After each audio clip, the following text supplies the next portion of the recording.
आज हम लोग पढ़ेंगे फीमेल रिप्रोडक्टिव ऑर्गेन्स यानी मादा जनन अंग, है ना। पिछले वीडियो में हम लोगों ने पढ़ा है मेल रिप्रोडक्टिव सिस्टम यानी नर जनन तंत्र, और आज हम लोग पढ़ने वाले हैं मादा में किस प्रकार जनन अंग पाए जाते हैं, है ना। सबसे पहले देखिए हम लोग ने क्या बनाया था, उस मेल रिप्रोडक्टिव ऑर्गन में मुख्य क्या होता है, ब्रेस्टेड यानी 2 टेस्टिस पाए जाते हैं।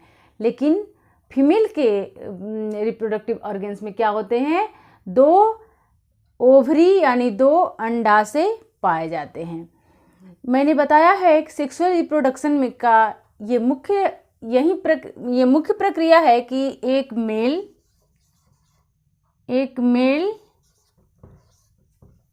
सेल, वो कैसा सेल होगा, वो रिप्रोडक्टिव सेल होगा, मेल रिप्रोडक्टिव सेल और फीमेल रिप्रोडक्टिव सेल, यानी दोनों का एक सेल होगा। वो कैसा सेल होगा, रिप्रोडक्टिव सेल होगा, यानी जनन कोशिका होगा। वैसे जनन कोशिका को क्या बोलते हैं, गैमेट्स बोलते हैं, है ना। और दोनों में से एक कोशिका आती है और दोनों मिलकर, इसमें से एक कोशिका आएगी और इसमें से एक कोशिका आएगी, और दोनों मिल करके फिर एक कोशिका का निर्माण करती है, जिसे बोलते हैं जाइगोट, है ना। और यही इस प्रक्रिया से जो जनन की क्रिया होती है उसे हम लोग लैंगिक जनन बोलते हैं। तो मेल में जो रिप्रोडक्टिव सेल बनते हैं वो कहाँ बनते हैं, टेस्टिज में, है ना। तो टेस्टिज में बनते हैं, तो मेल का मेन रिप्रोडक्टिव ऑर्गन्स क्या होगा, टेस्टिज, है ना। और फीमेल में जो रिप्रोडक्टिव सेल्स पैदा होते हैं कहाँ पे, वो ओवरी में यानी अंडाशय में, है ना। तो फीमेल का क्या होगा रिप्रोडक्टिव ऑर्गन्स, मेन अंडाशय यानी ओवरी, है ना। तो वो किस प्रकार ये सिस्टम काम करता है, आइए हम लोग समझते। पहले हम लोग उसके फिगर से हम लोग समझेंगे कि इसका फिगर बनता कैसे है, क्योंकि कभी कभी एग्जाम में जो है, बोर्ड के एग्जाम में आपको फिगर बनाने के लिए आता है कि मादा जनन तंत्र की रचना करें। तो सबसे पहले हम देखेंगे कैसे इसे बनाया जाता है।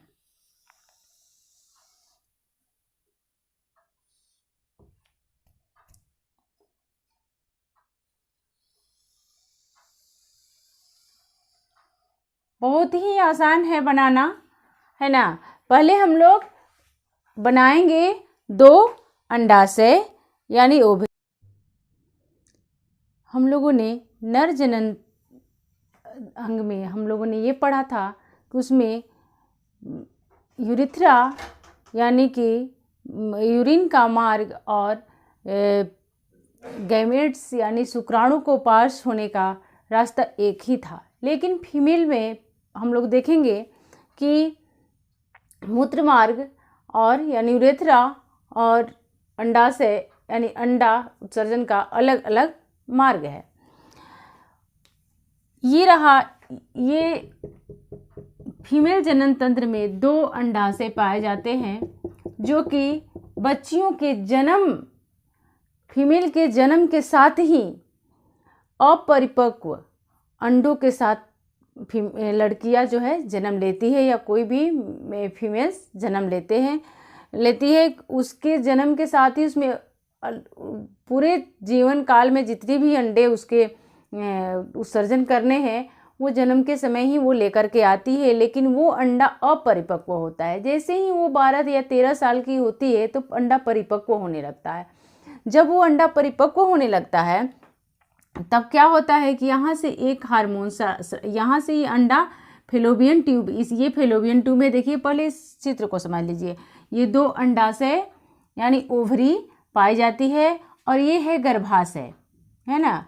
ये गर्भाशय है, और ये रेड कलर का जो आप देख रहे हैं, यहीं पे आ करके ब्लड जो है जमा होता है अंडा को सुरक्षित रखने के लिए, ठीक है। ये रहा वेजाइना यानी योनि, और ये पूरा स्ट्रक्चर जो त्रिकोणा रूप में देख रहे हैं आप, ये गर्भाशय की है, यानी कि ये गर्भाशय की है और इसके ये 3 लेयर्स होते हैं। सबसे अंदर के लेयर्स को बोलते हैं इंडोमेट्रियम, बीच वाले को बोलते हैं मायोट्रियम और लास्ट वाले को बोलते हैं पेरीमेट्रियम, है ना। तो ये रहा आपका स्ट्रक्चर, यानी फीमेल ऑर्गेन का, फीमेल रिप्रोडक्टिव ऑर्गेन का। हाँ, हम लोग देख रहे हैं कि किस प्रकार ये काम करता है। जैसे ही लड़कियां 12 या 13 साल की उम्र में पहुंचती है तो ये अंडा एक एक करके परिपक्व होना शुरू होता है, न कि एक ही बार में सारा परिपक्व होता है। जैसे ही अंडा यहाँ परिपक्व होता है, एक हार्मोन्स एस्ट्रोजेन यहाँ से स्रावित होता है। और ये एस्ट्रोजेन क्या करता है, ये एस्ट्रोजेन जो है ये गर्भाशय की दीवार को मोटा करना शुरू करता है, ताकि यहाँ से जब अंडा यहाँ निकल आए तो उसे सुरक्षित रूप से उसे पोषण मिल सके। यहाँ ब्लड का एक जमाव शुरू हो जाता है और ये अंडा जैसे फेलोपियन ट्यूब, ये फेलोपियन ट्यूब है यानी अंडवाहिनी है, अंडा को लेकर जाने वाली नली है। जैसे ही यहाँ से ऐसे कट होता है, यहाँ से आती है, तो जैसे ही अंडा फेलोपियन ट्यूब में आती है, यहाँ से एक हार्मोन स्रावित होता है, वो है प्रोजेस्टेरॉन। प्रोजेस्टेरॉन निकलने लगता है और ये प्रोजेस्टेरॉन तब तक निकलता है जब तक कि अंडा निषेचित न हो जाए। अगर अंडा यहाँ पर आता है, कितने दिन पे आता है, जैसे कि ये अंडा बना, तो बनने के बाद यहाँ आया, तो अब यहाँ से प्रोजेस्टेरॉन क्या करता है कि इस दीवार को और मोटा करता है, यानी ब्लड का जो खून के यहाँ पे जमाव है इसे और मोटा करता है। और ये लगभग 36 घंटा यहाँ वेट करता है। किसका वेट करता है, मेल जैमेट का, है ना, यानी शुक्राणु का, स्पर्म का यहाँ पे वेट करता है 36 घंटा।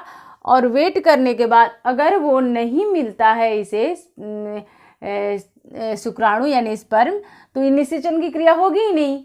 जब होगी ही नहीं तो क्या होता है कि प्रोजेस्टेरॉन जो है बंद हो जाता है, धीरे धीरे ये काम करना बंद हो जाता है। जैसे ही ये काम करना बंद कर देगा तो यहाँ की ये जो रक्त की जो दीवार है वो धीरे धीरे टूटना प्रारंभ हो जाता है। और टूटने के बाद जो है ये वेजाइना से के होते हुए बूंद बूंद के रूप में नीचे निकल जाता है ना। तो ये सारी क्रिया होने में 28 दिन का समय लगता है। अगर जनरली सामान्य लेडीज हो तो उसे, सामान्य लड़की स्वास्थ्य हो तो उसे 28 दिन पर उसकी ये चक्र पूरा होता है, जिसे हम लोग माहवारी बोलते हैं, यानी मासिक चक्र बोलते हैं, है ना। तो जब अब इस अंडे से, इस अंडवाहिनी से नहीं, इस ओवरी से 1 महीना में निकला, इस महीना में अगर इस ओवरी से निकला तो ये सेकंड में इस अगले महीना में इस ओवरी से अंडा निकलेगा, है ना। और ये निकलने की क्रिया कब होती है, जैसे कि मान लीजिए कि एक लड़की, सपोज दैट किसी लड़की का 30 दिसंबर को जो है उसका मासिक चक्र आया, तो ठीक उसके 14वें दिन या 12 से 13 या 14 दिन पर एक अंडा पुनः फिर यहाँ से निकलेगा और फेलोपियन ट्यूब में आएगा। जैसे ही अंडा निकलेगा, कौन सा हार्मोन निकलेगा, एस्ट्रोजेन हार्मोन निकलेगा। और एस्ट्रोजेन हार्मोन फिर क्या करेगा, यहाँ पे ब्लड का जमाव शुरू करेगा। और ब्लड का जमाव जब शुरू होगा तो फिर यहाँ पर जैसे ही आएगा, कौन सा हार्मोन निकलने लगेगा, प्रोजेस्टेरॉन निकलने लगेगा। प्रोजेस्टेरॉन, अब ये अंडा 2 सप्ताह तक यहाँ से यहाँ में फिर आता है, ठीक है। जैसे कि मान लो कि 14वें दिन इसमें से फिर अंडा बन के यहाँ आया, तो यहाँ से हार्मोन्स फिर यहाँ आया तो ये 36 घंटा फिर वेट करेगा। नहीं यहाँ आया स्पर्म, अगर यहाँ पर स्पर्म आ गया तो यहीं भी फर्टिलाइजेशन की क्रिया यानी कि जाइगोट बन जाता है ना। अगर आ गया तो स्पर्म उतने समय के अंदर या उसके कुछ घंटे के आसपास, मैंने नियर अबाउट ये दिया जाता है, तो अगर आ गया तो इस निषेचन की क्रिया होती है। जब निषेचन की क्रिया होगी तो प्रोजेस्टेरॉन जो है पूरे समय तक, यानी जब तक बच्चा पेट में है तब तक प्रोजेस्टेरॉन अपना हार्मोन स्रावित करते रहेगा और यहाँ अधिक से अधिक ब्लड का सप्लाई करते रहेगा ताकि बेबी को पोषण मिलता रहे। अब ये क्या करेगा कि ये यहाँ जैसे ही आएगा, निषेचित होकर के आएगा, यानी स्पर्म से मिल करके आएगा, तो क्या होगा, ये इसे अच्छा पोषण यहाँ से इसमें यहाँ पे रुकेगा और यहाँ इस गर्भाशय की दीवार से चिपक जाएगा। चिपकने के बाद क्या होगा कि इस ब्लड से, इस खून से क्या होगा, इसका पोषण होगा। पोषण होने के बाद अब ये प्रोजेस्टेरोन पूरे 9 महीने तक इसका सुरक्षा करते रहेगा, निकलते रहेगा। और अब क्या होगा कि फिर जब तक ये 9 महीना ये पेट में ये बच्चा रहेगा गर्भाशय में, तब तक फिर नेक्स्ट ओवरी से अंडा नहीं बनेगा, है ना। अंडा तब तक फिर बनेगा नहीं और इसमें बच्चा का पूर्ण विकास होता रहेगा, है ना। तो इस प्रकार होता है। अगर बिना निषेचन का अंडा यहाँ आया, यहाँ तो रहा कि निषेचित हो गया, यानी इसे स्पर्म एक मिल गया। अगर स्पर्म नहीं मिला और अगर निषेचन स्पर्म नहीं मिला, तो ये बिना निषेचित हुए अंडा यहाँ आएगा। जैसे ही आएगा ये फूट जाएगा, है ना। यहाँ पे अगर अंडा आया ये बिना निषेचित का, तो ये यहाँ पे फूट जाएगा। जैसे ही फूटेगा क्या होगा कि ये दीवार चारों तरफ से टूट जाएगा और बाहर रक्त अंडों के साथ धीरे धीरे निकल जाएगा। इस क्रिया को हम लोग बोलेंगे मासिक चक्र। ये 3 से 5 दिन तक ये ब्लड का निकलना रहता है। और के देखिए, और ये रहा वेजाइना, ये हाइमेन है और वल्वाई, यानी कि देखिए यहाँ हाइमेन है, एक पतली झिल्ली होती है, यहाँ पर एक पतली झिल्ली होती है, बहुत ही पतली झिल्ली होती है, और यहाँ पे बहुत सी छोटा छिद्र होता है। ये क्या होता है कि जब पहली बार कॉपुलेशन की क्रिया होती है तो उसके दौरान ये हाइमेन फटता है, लेकिन ये पहले की अवधारणा है। लेकिन अब तो लड़कियां साइकिल चलाना या अगर फुटबॉल खेलना या कोई भी खेल भी अगर खेलती है तो ये झिल्ली फट जाती है और ये इसको फिर पुनः इसका निर्माण नहीं होता है। तो ये जो है, इसके बाद यहाँ एक 2 मांसल वाल्वा होता है और यहाँ से यहाँ की रचना को हम लोग गर्भाशय बोलते हैं, यानी यूरेटर बोलते हैं।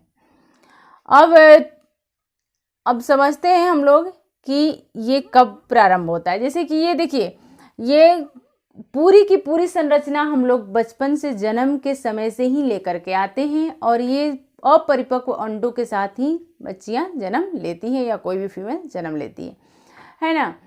लेकिन जैसे ही 12 साल की अवस्था के बाद, अगर 12 साल से अवस्था से पहले की लड़कियों को अगर देखिएगा तो ये भाग जो है, कमर से नीचे वाला भाग बहुत ही मतलब एकदम पतला होता है, इसका विकास नहीं होता है। लेकिन कमर के नीचे, ये गर्भाशय कमर के नीचे ही पाया जाता है ना।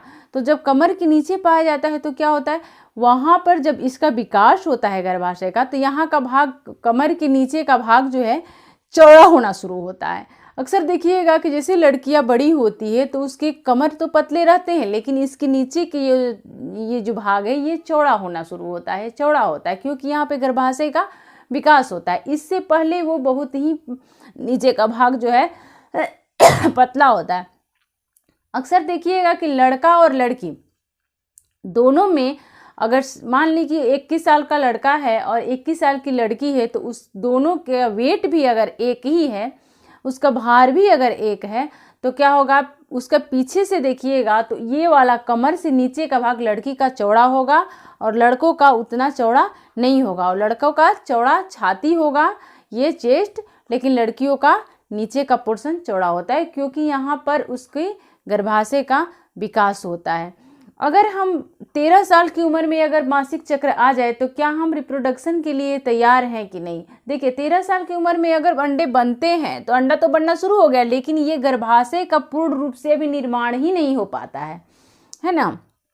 ये अभी पूर्ण रूप से बनकर तैयार ही नहीं है, लेकिन अंडे निकलना शुरू हुआ तो क्या होगा, फर्टिलाइजेशन की क्रिया तो होगी, निषेचन की क्रिया होगी। अगर उसे स्पर्म मिल गया तो निषेचन की क्रिया हो जाएगी। लेकिन अगर ये पूर्ण रूप से बना ही नहीं है तो आप ये सोच सकते हैं कि इसमें जब बच्चा होगा तो या तो समय से पहले वो बाहर आउट हो जाएगा, उसका पूर्ण विकास नहीं होगा। या अगर बच्चा बन भी गया पूर्ण रूप से तो उसकी माँ की बहुत ज़्यादा प्रॉब्लम्स होने की संभावना होती है, उसकी मृत्यु भी होने की संभावना होती है ना। इसीलिए बताया गया है कि कम से कम उस बच्चे को परिपक्व हो जाने पर उन्हीं उसकी शादी करनी चाहिए, ताकि वो प्रजनन की क्रिया अच्छे ढंग से कर सके, है ना। अब देखिए, अब आगे वाला, आगे शायद आप लोग को पढ़ना है परिवार नियोजन, तो मैंने बता दिया है कि मेल में कैसे करना है। फीमेल में अगर हमें फीमेल में रोकना रहता है सर्जरी द्वारा, तो उसे क्या किया जाता है कि देखिए अंडा तो बन रहा है, तो अंडा फेलोपियन ट्यूब में आ रहा है, तो फेलोपियन ट्यूब को ही यहाँ से मोड़ करके ऐसे, फेलोपियन ट्यूब को ही मोड़ करके ऐसे यहाँ पे बांध दिया जाता है, या कट करके दोनों ओर से बांध दिया जाता है कि अंडे बने लेकिन गर्भाशय में न आ जाए। यही प्रक्रिया से मेल में भी था। शुक्राणु बन को उसे पेनिस में आने से रोक दिया जाता है, ताकि शुक्राणु बने लेकिन बाहर ना आ पाए। ये रहा सर्जिकल। आगे आप लोग को उसके बारे में भी बहुत सारी विधियां हैं जो बताया जाएगा। ये रहा आपका मादा जनन अंग, इसे आप लोग बनाने का प्रयास करिएगा। मुझे लगता है कि इससे अधिक आप लोगों को कुछ नहीं पढ़ना है। इसमें हार्मोन्स को याद रखना है। प्रोजेस्टेरोन हार्मोन कहाँ स्रावित होता है, तो फेलोपियन ट्यूब में यानी अंडवाहिनी में, और एस्ट्रोजन कहाँ होता है, ये अंडाशय यानी ओवरी में ये स्रावित होता है, ठीक है। बाकी ये वेजाइना, जहाँ से स्पर्म पेनिस के द्वारा स्पर्म प्रवेश करते हैं इसमें गर्भाशय में, और सीधे गर्भाशय से कहाँ चले जाते हैं, मान लो कि कोई तेज है, गर्भाशय से सीधे फेलोपियन ट्यूब में चले जाते हैं, और निषेचन की क्रिया सीधे फेलोपियन ट्यूब में ही होती है, न कि गर्भाशय में होती है। इतना याद रखना है ना। ये कहाँ होती है, ये स्पर्म, बहुत सारे स्पर्म्स जो है इस तरह का यहाँ से मार्ग है, बहुत सारे लाखों की संख्या में स्पर्म आते हैं, और फेलोपियन ट्यूब में जहाँ अंडा होता है वहाँ पहुँच करके, जो पहले पहुँचता है जाकर के निषेचन की क्रिया करता है, यानी फर्टिलाइजेशन की क्रिया करता है, और तब जाकर के प्रोजेस्टेरोन जो है हार्मोन स्रावित होता है, जो उस अंडे की सुरक्षा प्रदान करता है। इस प्रकार रहा आप लोग का मादा जनन अंग। आप लोग इसमें से इसका चित्र भी बनाने का प्रयास करिएगा, इससे संबंधित कुछ फैक्ट भी याद करिएगा। तो आइए पुनः एक बार देखें कि हम लोगों ने क्या पढ़ा है। देखिए, गर्भाशय में ये रहा, गर्भाशय में दो ओवरी होता है, दो ओवरी में अंडे बनते हैं। जन्म से ही अपरिपक्व अंडे लेकर के मादा जो है पैदा होती है। जैसे ही वो यौनावस्था में प्रवेश करती है, अंडे परिपक्व होना शुरू होता है। सारे अंडे एक साथ परिपक्व नहीं होते हैं, बारी बारी से अंडे परिपक्व होते हैं। अगर इस महीने में एक अंडा अगर फेलोपियन ट्यूब में आया, तो अगले महीने में इस अंडाशय से एक अंडा निकलेगा, और जैसे ही अंडा परिपक्व होता है, एक हार्मोन स्रावित होता है, वो हार्मोन का नाम है एस्ट्रोजेन, और ये क्या करता है, गर्भाशय की दीवारों को मोटा बनाता है और अंडाशय को वहां पहुंचने के लिए तैयार करता है।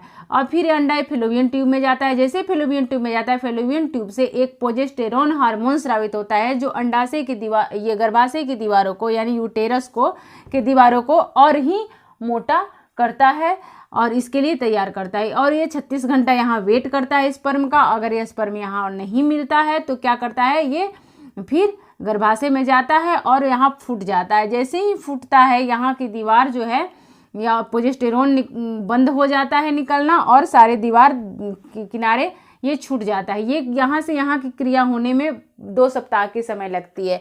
तो दोनों यानी 14 दिन यहाँ और 14 दिन यहाँ, 14 दूनी 28, कुल मिलाकर के 28 दिन में हमारी ये प्रक्रिया समाप्त होती है, जिसे हम लोग बोलते हैं माहवारी यानी मासिक चक्र, है ना।